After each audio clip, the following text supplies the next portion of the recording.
You know, I'm I'm so grateful that my girls have gotten to grow up having a Nana too. I can't imagine, you know, I always feel for Nick because he grew up without his grandparents. He didn't have a grandparent. And I remember when we got married and and we were talking about that and you told him, I'm your Nana now too. And he always has said that, you know, when we got married you became his Nana too. And you know, I love that my girls have that same relationship with you and are able to, you know, when I tell them we're going down to see you, of course Kiki, she doesn't call you Nana, she calls you the Nan, because I'm on the phone with you, and of course I don't always say Nana. I'll say, oh hi Nan, hey Nan, what's going on Nan? And Kiki picks it up and now you're the Nan. So there's that. But she, you know, she loves the Nan. When are we seeing the Nan? You know, and Dea, oh my gosh, from the time she was old enough to talk, I need to go see my family. We need to go to Nana's and see my family. And we, you know, I love that, you know, my house growing up it's not in the family anymore. It's not, it's gone. You know, when mom and dad got divorced and they both moved on, our childhood home was gone. But I still feel like when I go to your house, it's coming home.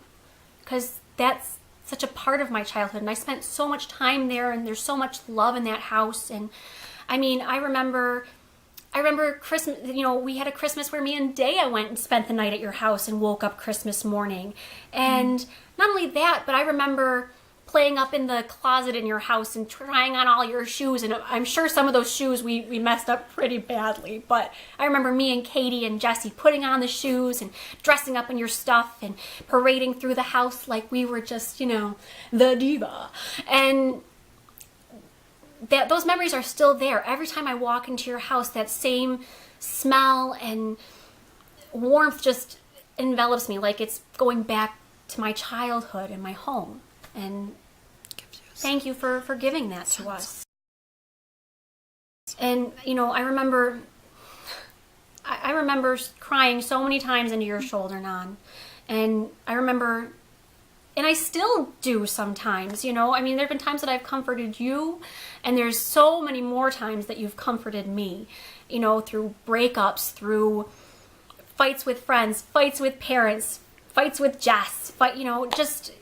I so many times I've just put my head on your shoulder and you've put your arms around me and, you know, you would give me a word of wisdom and we would just, and I'm